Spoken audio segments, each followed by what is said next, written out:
Okay, welcome to episode two of Political Animals. Incisive, cynical, critical, analytical. But our friend here, Kunle Williams, is in Lagos. I'm in Washington, D.C. I think Kunle is not as cynical as I am and has some hope for the world. And I think we're on the verge of World War 15. Anyway, let's get started. So, Kunle, brief us about this situation where apparently it appears that Ukraine is giving some hard hits to Russia over the past 2 days. What's going on? Kunle, you're on mute. I What happened? Were you smoking a blunt? Oh no. I had a call. I had a call coming in. Okay. I had a So call yeah, coming so in. So my personal belief is that these two strikes is just it's terrorism. It's not military because it's drones that have been brought in there. You know, the border, millions of Ukrainians have gotten into Russia and into Crimea since this war started. And apparently the MI6 planned the bombing of the ship last night, the ship that had the nuclear bomber planes. So my thing is that this is not an advance on the battlefield. This is more of just terrorism. And the MI6 was probably involved. And maybe the U.S. There's no way Ukraine can win on the battlefield. So now they're just using agents, spies, traitors to do this type of thing. But it's good PR for them on the radio, but it doesn't change anything on the battlefield. What are your thoughts? Yeah. yeah, well, I believe it's possibly likely that the weapons used were given to the Ukrainians, although the Ukrainians would want to claim that they were the operatives that used them to actually do the dirty deed. I think that's Nah, no maybe how way. they may want to say. No way. But the essential thing is that they are reacting because they were complaining that Russia was still attacking them whilst the talks were ongoing in Turkey or seemed to be attempting to be ongoing in Turkey. There's a mistrust. If you can't trust a ceasefire, then you can't trust each other that you're not going to try to kill each other But, if you're but going uh, to physically meet somewhere. No, but So it I happened think, the night before they were supposed to have meetings, the night before. So yeah, there hasn't been any ceasefire in place. I'll put that much. I, But to me, I mean, my view, I'm cynical. This was done by the U.S. or by this was ordered by the West as an action. I'm not going to say that it was to.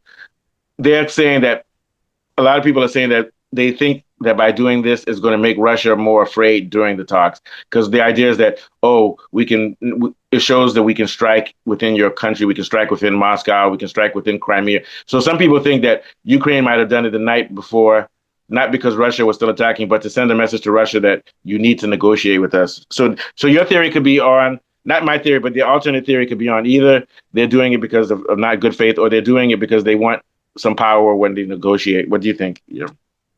Yeah, I think also specifically with the bombing of the Crimean Bridge, because Russia had also said in their negotiation, which Trump was ready to agree with, in respect of Russia having control over Crimea, and to now bomb the bridge that links, Ukraine, Crimea, and Russia, to now bomb that bridge that's supposed to be part of ongoing talks is quite interesting. I'm not sure whether it's going to help Ukraine or not, because it'll give Russia an excuse to tell its people that look what this lot are doing. They're Yeah. obviously not interested. And so Russia can continue with its objectives, but that would be a strategic disadvantage to Ukraine. So why would Ukraine do that? Maybe Yeah. they're trying to get NATO and America to increase their involvement and spending by showing that they're losing ground. They are beginning to persuade Trump, but they haven't gone far.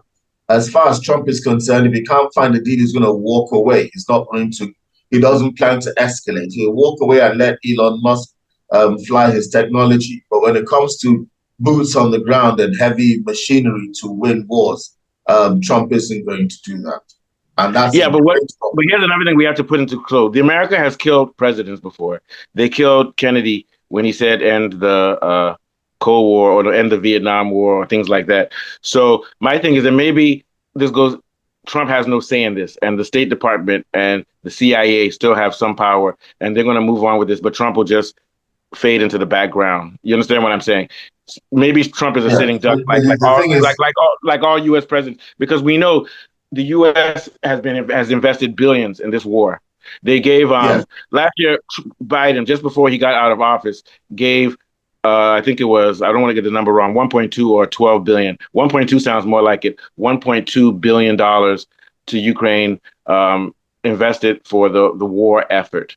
So my thing is that maybe Trump is like, just like everything Trump, Elon Musk is going to do his thing with his satellite, um, other things. So maybe Trump is, as long as I'm president and can talk and look tough, you guys do what you want. Because I find it hard to believe that Trump could stop this Ukraine war if the CIA really wants to make money. They will kill him too. You remember Trump was shot at a rally. Remember that he was almost shot in the head.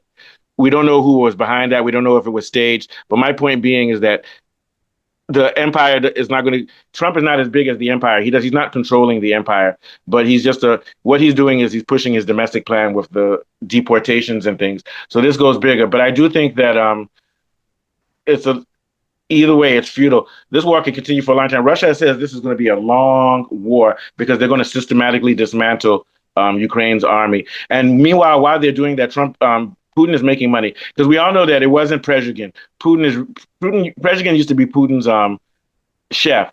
Putin is really the owner of Wagner and all these groups, and he's also making money off of this war. And he probably wants to extend it to make more money for his military regime. Because I have friends from Russia, they tell me that Moscow is not safe. Every night you hear drones and alarms. Not that people are getting killed. So my point being is that even though Russia's winning this war, they're covering up the fact that there's a lot of problems. Soldiers committing suicide when they come back from the front line because of and I don't care, even if you're winning a war, when you kill people and you see your people get killed, it has an effect on your mind, even when you win the war. So my thing is that trust me, I'm pro-Russia, but I will say that Russia is suffering, but I don't think Putin cares because Putin, just like any president, sees soldiers as tools for either his good or for the higher good of the country. You know what they say, die for your country. We have to remember that 26 million Russians died saving themselves from Germany. So maybe Putin thinks, oh, we only lost 100,000 soldiers during this year. That is good. They are heroes. You see what I'm saying? So, yeah. so that's what I'm trying to say is the CIA had. So to me, I'm not saying that they're hand in hand, but America's happy because they get to make money off of weapons manufacturers. Putin is happy because he gets to make money off of destroying Ukraine. So I don't think Putin is motivated to end this war because of profit. So I think that maybe the CIA does these types of conflagrations to keep it going. Or it could just be terrorism because the Ukrainians are very proud people. So they said, okay, we may not win this war, but we're going to make you feel some pain. What do you think? It's very complex. What do you think, Kunle? Yeah. Yes, it's not only that, but Europe has begun to rearm. We've now seen that they put a $865 billion budget, which is about what America was spending per year for NATO. And Europe's economies are feeling the real. The UK economy just announced a 3.5% increase that's going to hurt the people living there. So a lot of so they're also trying, it seems like Western Europe are beginning this long journey of rearmament because they fear that America is pulling out. Because despite what's going on in Ukraine, what Zelensky would be hoping for would be for the US reaction to be, oh, look, they can fight, let's back them. Yeah. Crimea, I do believe, is it Crimea from my old books that I was rich in oil, the oil fields of the Caucasus and that region? Crimea may have that. Yeah, they may have that, Yeah. but they're never going to get No, Crimea. so And even that bomb they did on that bridge, it was a minor thing at the bottom. It's still dangerous. And here's the thing: if you blow up that bridge is more symbolic than anything. Russia can always get, Russia can always use jets, planes, ships, or go around about to get to Ukraine. So it's not a strategic hit that they're doing on Crimea. If they no, want yeah, that oil back, it's not.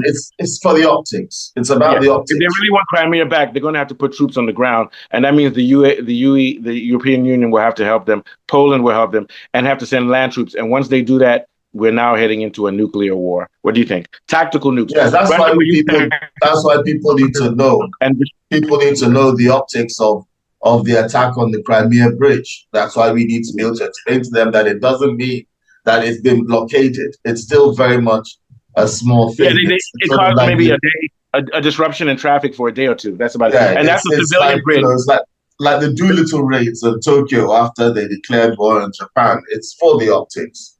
Yeah, it's for Um, the Even the attack on the airfield is for the optics because the size of the Russian Air Force. This doesn't put a dent in the Russian military or its capability. No. It's all about the optics. And But they continue with these Ukraine, optics. They're going to force us into a real war, which is going to be nuclear. yeah, and the big picture is Ukraine is losing the war. And To my drones friends out in are the world, cheap don't move to Europe. But I've been to technology. Europe. Europe is nice. Yes. Yeah, yeah. They Yes, use drones drones. are So highly drones. advanced, but they're cheap technology, which means that Yeah. people without money can actually operate And you know what I heard? drones as their air They said force. that MI6 has been planning this strike on that ship for a year. Can you imagine using a year and then almost $1 billion to plan an optics attack, which didn't even affect Russia? The West is waste. This is why the Western Empire is falling. They're spending billions and trillions on optics and things, and they're fighting losing wars now. Just like the Vietnam War, the U.S. lost it, but it cost the U.S. almost 60,000 American males. It cost people who came back with PTSD. It brought in drugs to America. And even this war with Ukraine, we've spent 12 billion on the Ukraine war, but Americans don't have health care. So we're realizing that this Western war, them rearmament of Europe and everything, ultimately is not going to lead to what they think. They think that they're going to get African resources once they rearm and they're going to be Russia and take the world. What it's going to do is make the whole world bad, but it's also going to affect the West. Like I said, if China goes to war with the US, nobody will win. The whole world will lose. So the West is out of control and it's going to commit suicide. It's going to commit suicide of its own people and the human race. What do you think? Yeah. Yes, because the entire concept of the Western world as we know it works on what we call supremacy. And Yeah. where you have equality, that supremacist regards equality as genocide or inequality. They cannot accept that there can be equals with these lower life forms. Yes. They cannot have Yes. the same rights to And they life. also they don't want a situation in which everybody is wealthy in the whole world. Yes, They would rather be poor or destroy the world than yes, to have equal ground. because fundamentally these people are inferior to them and they're just a bunch of performing monkeys. That's how they Yeah. see. They don't see these people as human. So they'll cry about 2 Israelis getting killed, which is very tragic. But then 100 Palestinians got killed on that day. They don't even know. Yeah. Even though So it's that's a on the good news, segue. it doesn't That's even bother. that's a good You know. segue. So